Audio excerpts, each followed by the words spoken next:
হুজুর দেখলে সে ঘুমটা দেয়, অথচ হুজুর ওই বেহায়া মহিলা দেখলে সে চোখ নিচের দিকে নামায়। এখন আবার সে হুজুর দেখলে কি করে? ঘুমটা দেয়।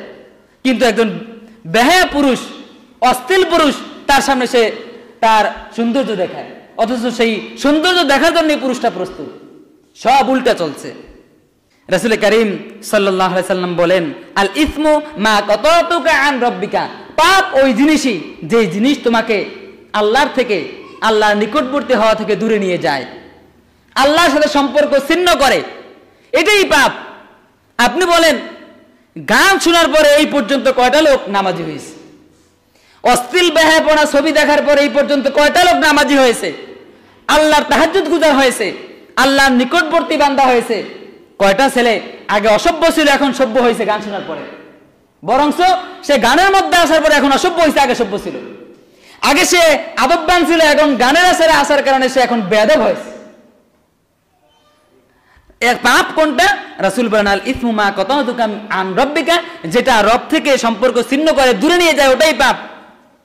এখন আমাদের মোবাইলের আসক্তি, মোবাইলে গেমস খেলা, সমাজের 5-4টা ছেলে একত্রে মিলে অন্যায় আচরণ করা, সেটা আমাকে দিন দিন অন্যায়ের দিকে নিয়ে যাচ্ছে, তাহলে সেটাই আমার জন্য পাপ, মহাপাপ।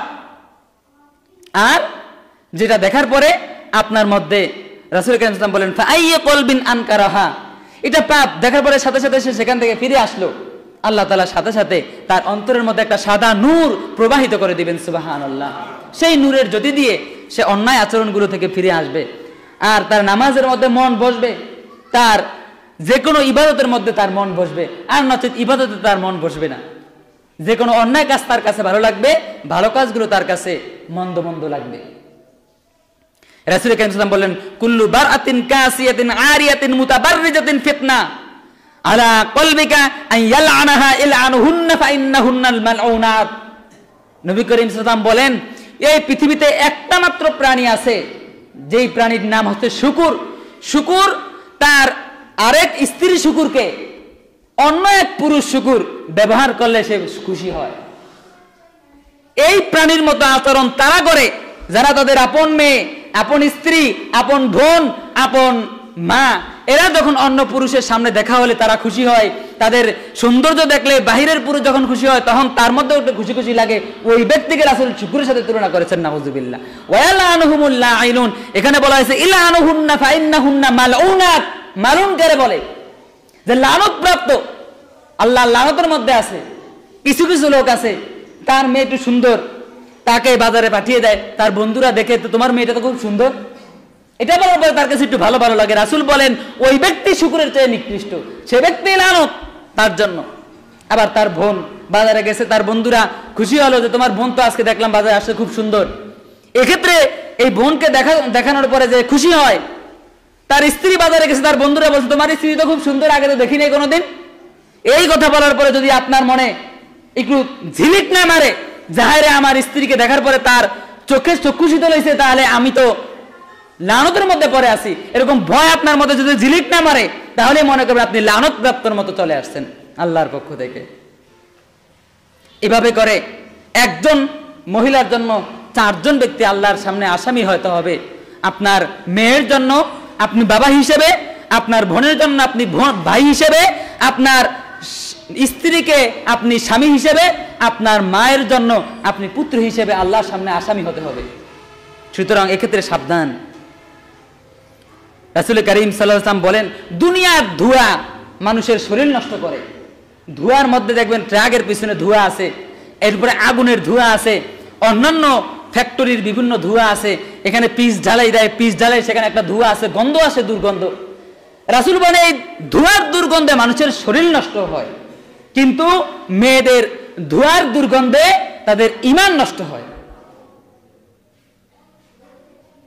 আইয়ু কলবিন উশরিবুহা, রাসূল বলেন যে তাদের অন্তরের মধ্যে চিনি যেভাবে শরবত গোলানোর পরে চিনির কোনো অস্তিত্ব শরবতের মধ্যে থাকে না, এইরকম মেয়েদেরকে তারা যখন কোনো পুরুষের সামনে উপস্থিত হয়, ভিন পুরুষের সামনে, তখন শয়তান ওই মেয়েটাকে তার সামনে এমন ভাবে উপস্থাপন করে যে ওই মেয়ের সৌন্দর্য, মেয়ের সমস্ত আকর্ষণ সবকিছু শরবতের মধ্যে এরকম শরবত বানিয়ে মানুষের সামনে, পুরুষের সামনে উপস্থাপন করে, নাউজুবিল্লাহ। কে? শয়তান। লা তাবিউল কায়নাত, রাসূল কারীম সাল্লাল্লাহু আলাইহি ওয়াসাল্লাম বললেন তোমরা গান বাজনা ক্রয় করবে না। ওয়ালা তাশতারুহুন্না ওয়ালা খায়রা ফি তিজারাতিন ফি সামানিহিন্না, যারা গানের ব্যবসা করে, মোবাইলের মধ্যে লোড করে, এই ইন্টারনেটে যারা ব্যবসা করে, তার ফেসবুকে ছাড়ে অথবা ইউটিউব থেকে ইনকামের চেষ্টা করে, যে কোনোভাবে এই ব্যবসার সাথে গানের সাথে যাদের সম্পর্ক আছে, অথবা দোকানের মধ্যে একটা এই টিভি আনে, যে এই টিভি দেখতে মানুষ আসবে, সেখান থেকে আমার কাস্টমার বাড়বে, এই ধরনের যে কোনো অশ্লীলতা সামনে নিয়ে যারা ব্যবসা করবে, রাসূল কারীম সাল্লাল্লাহু আলাইহি ওয়াসাল্লাম বলেন ফি থামানিহিন্না ওয়া থামানুহুন্না হারাম, প্রত্যেকটা তার মূল্য হারাম হিসেবে তার সামনে উপস্থিত হবে। প্রত্যেকটা, যদিও ব্যবসা হালাল, কিন্তু উদ্দেশ্য খারাপ হওয়ার কারণে, এই হালাল ব্যবসার মধ্যে হারাম জিনিস ঢুকানোর কারণে তার প্রত্যেকটা ব্যবসার প্রত্যেকটা টাকা হারাম হিসেবে উপস্থিত হবে। এরপরে রাসূল বলেন ওয়ালা তুআল্লিমুহুন্না হারাম, গান শিখা এটাও হারাম, গান শিখার জন্য টাকা ব্যয় করা হারাম, গানের আসরে সেখানে উপস্থিত হওয়া, সেখানে কিছু অর্থ ব্যয় করা, সেটাও হারাম। এটা আল্লাহ রাব্বুল আলামিনের হারাম ঘোষণা করেছেন, ইন্নাল্লাহ হারামা আলা উম্মতি, রাসূল কারীম সাল্লাল্লাহু আলাইহি ওয়াসাল্লাম বলেন যে আমার উম্মতের জন্য হারাম আল খামরা ওয়াল মাইসিরা ওয়াল কুবাতা ওয়াল কিন্নির ওয়াল গুবাইরা কুল্লু মুসকিরিন হারাম, গান বাজনা, বাদ্য, অশ্লীলতা, বেহায়াপনা, মদ, জুয়া, এই ধরনের সকল কিছুর আড্ডাখানা হচ্ছে আমার উম্মতের জন্য হারাম।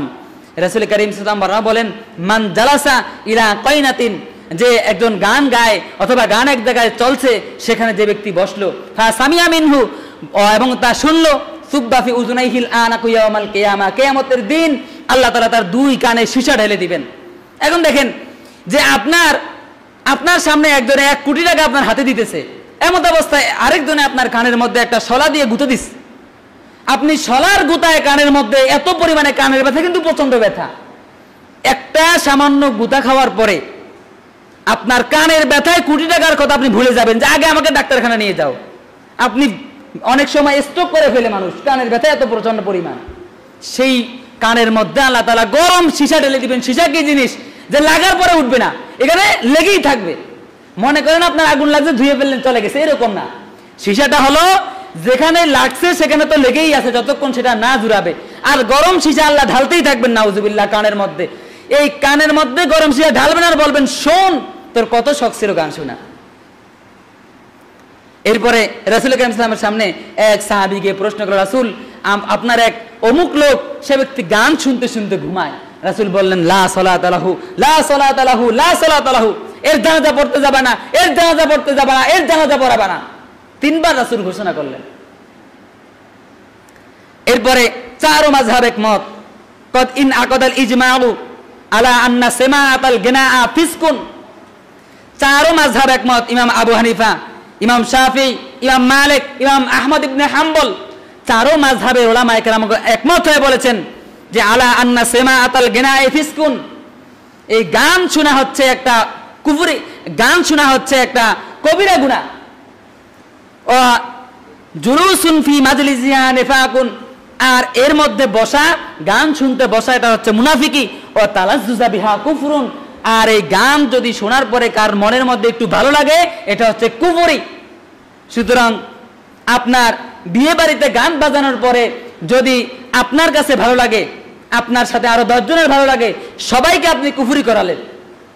ইচ্ছা করে আপনি যদি কাউকে কুফরি করান, এর চাইতে বড় কবিরা গুনাহ হইতে পারে না। জোর করে কুফরি করাইছেন, সে তো গান শোনার জন্য প্রস্তুত ছিল না, আনছেন বিদায় শুনতেছে, তার তো এখানে করার কিছু নাই। এই যে আপনি তাকে কুফরি করালেন, তাকে কাফের বানিয়ে দিলেন।